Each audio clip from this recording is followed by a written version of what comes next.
Bien, bendiciones mis hermanos y mis hermanas, soy vuestro hermano Emilio y Biblias al Descubierto. Me complace poder compartir con todos vosotros un nuevo audio acerca de las notas de comentarios de la Biblia Estudio Teológico.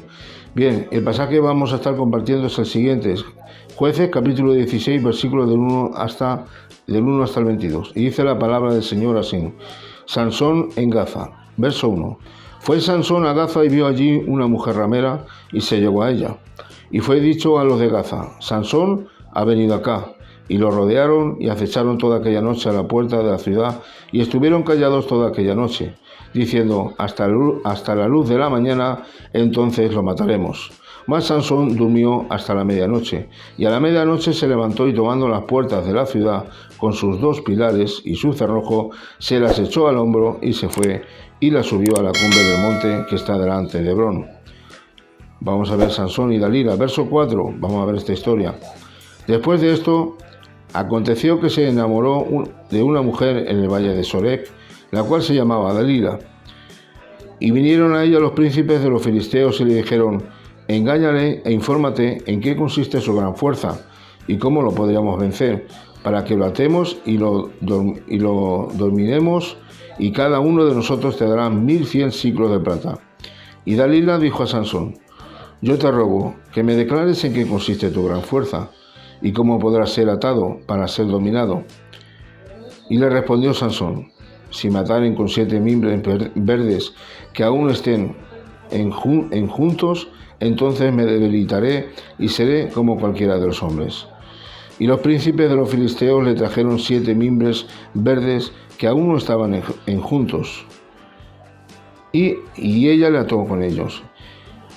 Y ella tenía hombres de acecho en el aposento. Entonces ella le dijo: Sansón, los filisteos contra ti. Y él rompió los mimbres como se rompe una cuerda de estopa cuando toca el fuego, y no se supo el secreto de su fuerza. Verso 10. Entonces Dalila dijo a Sansón: he aquí, tú me has engañado y me has dicho mentiras.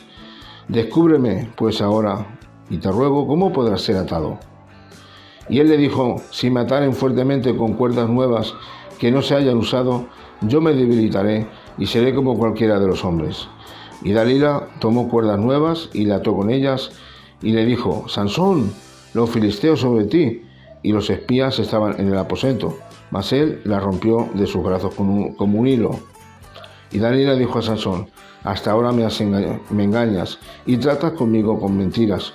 Descúbreme pues ahora cómo podrás ser atado. Él entonces le dijo: si tejieres 7 guedejas de mi cabeza con la tela y las asegurares con la estaca. Y ella le aseguró con la estaca y le dijo: Sansón, los filisteos sobre ti. Mas despertando él de su sueño, arrancó la estaca del telar con la tela. Y ella dijo: ¿cómo dices, yo te amo, cuando tu corazón no está conmigo? Ya me has engañado 3 veces, y no me has descubierto aún en qué consiste tu fuerza. Y aconteció que presionándole ella cada día con sus palabras e importunándole, su alma fue reducida a mortal angustia. Verso 17. Le descubrió pues todo su corazón, y le dijo: nunca a mi cabeza llegó navaja, porque soy nazareo de Dios desde el vientre de mi madre. Si fuere rapado, mi fuerza se apartará de mí, y me debilitaré y seré como todos los hombres. Viendo Dalila que él había descubierto todo su corazón, envió a llamar a los principales de los filisteos, diciendo: venid esta vez, porque él me ha descubierto todo su corazón. Y los principales de los filisteos vinieron a ella, trayendo en su mano el dinero. Y ella hizo que él se durmiese sobre sus rodillas, y llamó a un hombre, quien le rapó las 7 guedejas de su cabeza. Y ella comenzó a afligirlo por su fuerza, se apartó de él. Y le dijo: Sansón, los filisteos sobre ti. Y luego que despertó de su sueño, se dijo: esta vez saldré como las otras y me escaparé. Pero él no sabía que Jehová ya se había apartado de él. Mas los filisteos le echaron mano y le sacaron los ojos y le llevaron a Gaza y la ataron con cadenas para que muriese en la cárcel. Y el cabello de su cabeza comenzó a crecer después que fue rapado. Bueno, la verdad es que la historia sigue más adelante, pero no vamos a estar más argumentando para no hacerlo tan extenso.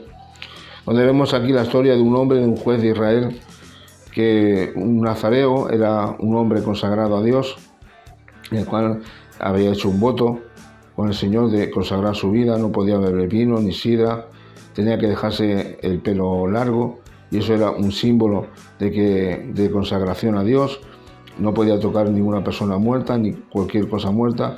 Y algo que Sansón hizo mal desde un principio es que lo primero es que rompió, ¿verdad? Primeramente con su tradición judía, la cual se casó con una filistea, la cual eso se estaba prohibido al pueblo de Israel. Luego se llegó a una prostituta. Tuvo también otra relación con Dalila, que también era filistea. Bueno, la verdad es que su vida fue una vida de desorden. Entonces vemos como también Dios le dio esa fuerza con un propósito especial, ¿no? Específico a Sansón. No creo que fuera para que él quisiera de alguna manera tener una alta presunción de sí mismo, ¿no? Y presumir delante del pueblo. Yo creo que como juez de Israel, que estaban establecidos por Dios para establecer el orden en el pueblo del Señor y que se encargaran de que el pueblo pudiera guardar la ley de Dios, esa fuerza creo que también se la dio a Sansón con el propósito también de salvaguardar al pueblo de Israel, por cuanto el pueblo filisteo ha sido un pueblo que ha castigado muchísimo al pueblo de Israel. Pero vemos que Sansón falló gravemente, encima rompió el voto de consagración de nazareo en el momento que tocó ese león muerto, como vemos en Jueces capítulo 14, ¿no? Y bueno, la verdad es que luego llegándose a una prostituta, en fin, creo que la vida de Sansón no es que fuera una vida excelente, ¿verdad? De ahí que cuando le cortaron el pelo, no es que realmente el pelo tuviera magia, ni el poder residiera en el pelo, sino que el poder residía realmente en el Señor, ¿no? Que dice como dice en Jueces capítulo 14, verso 6, dice: y el Espíritu de Jehová vino sobre Sansón, quien despedazó al león como quien despedaza a un cabrito, sin tener nada en su mano, y no declaró ni a su padre ni a su madre lo que había hecho.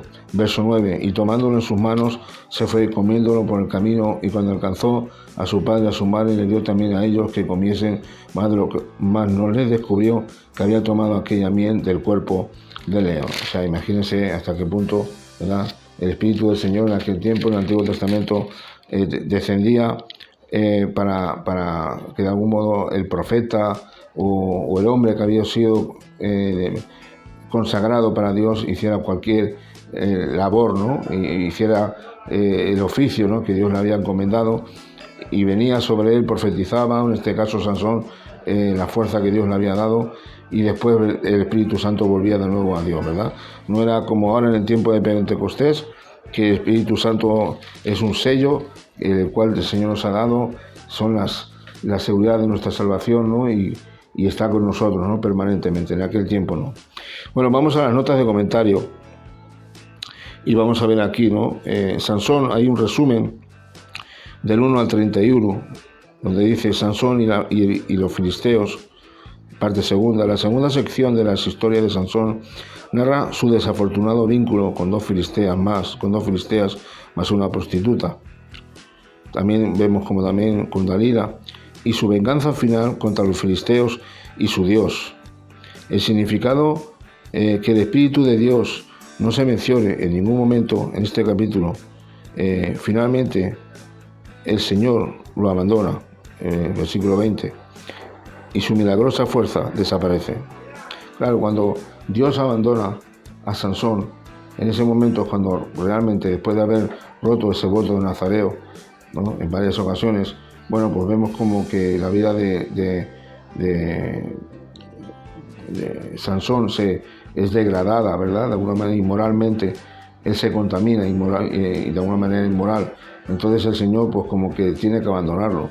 Entonces no es que porque cuando le cortan el pelo y ya está, ¿no?, como repito por segunda vez, sino que Dios ya le estaba desagradando lo que estaba haciendo. Entonces Dios tiene que abandonarlo. Y cuando Dios abandona a una persona, realmente es lo que es, ¿no?, y da lo que da. Simplemente un mero hombre y nada más, ¿no?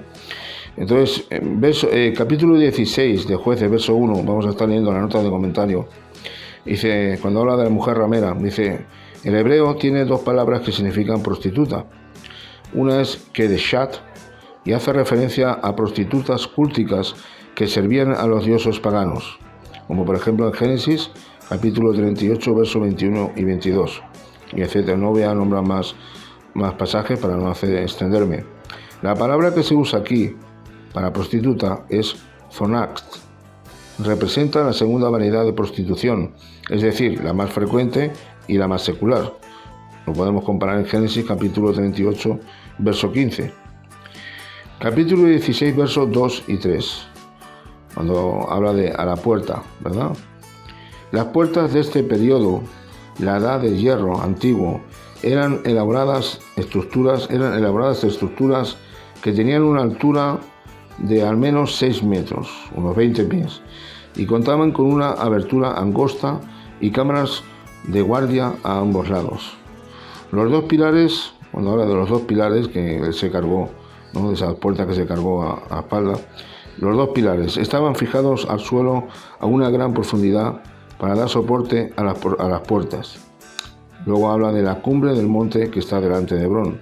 El antiguo camino que conectaba a Hebrón con Gaza era un recorrido de aproximadamente 64 kilómetros. Imagínase todo ese tiempo que él tuvo que estar cargando con esas puertas, ¿no? Imagínese la fuerza que este hombre tenía, que Dios le había dado. Capítulo 16, del 4 al 22. Dice, Dalila coordinó sus acciones con los príncipes de los filisteos para vencer a Sansón. Fue persistente y al fin logró convencerlo de que le revelara la causa de su sorprendente fuerza. Cuando Sansón incumplió la última cláusula de su voto de nazareo al permitir que le cortaran el cabello, el Señor lo abandonó. Versículo 20, ¿no? Y fue capturado. Capítulo 16, 4 y 5. Aquí vamos a hacer una lectura más detallada. Dalila fue la tercera mujer filistea con la que se involucró Sansón. Vinieron a ella y le dijeron, ¿no? Capítulo 16, versos del 7 al 9. En la primera prueba de la fuerza de Sansón, los 7 mimbres verdes podría traducirse también como cuerdas de arco frescas, que se hacían con intestinos de animales, y de ahí que fueran más frágiles que después de su secado y envejecimiento. La sugerencia de Sansón de que emplearan este medio inadecuado para sujetarlo muestra que no respetaba a sus adversarios, y la credulidad de ellos indica que tenían gran apuro por capturarlo. Cuerda de estopa. Luego vemos capítulo 16, verso 11. Cuerdas nuevas. En la segunda prueba, Sansón se divirtió a costa de los filisteos al sugerirles que usaran las mismas cuerdas que ya les había resultado inútiles a los hombres de Judá. Capítulo 16, versos de 13 y 14. 7 guedejas de mi cabeza. La tercera prueba tuvo que ver con el cabello de Sansón, por lo que se acercó más a la verdadera fuente de su fuerza. En hebreo la frase las aseguró con la estaca es similar a la que se usa cuando Jael clava una estaca en la cabeza de Sisara, en el capítulo 4, verso 21 del mismo libro de los Jueces. La situación es confusa, pero claramente Sansón no tuvo dificultades para volver a liberarse, al igual que Sisara. Sansón se mostró confiado en la presencia de una mujer y fue ingenuo al pensar que no suponía ningún peligro. Capítulo 16, verso 16. Dice, presionándole ella. Dalila hizo exactamente lo mismo que la esposa de Sansón había hecho antes.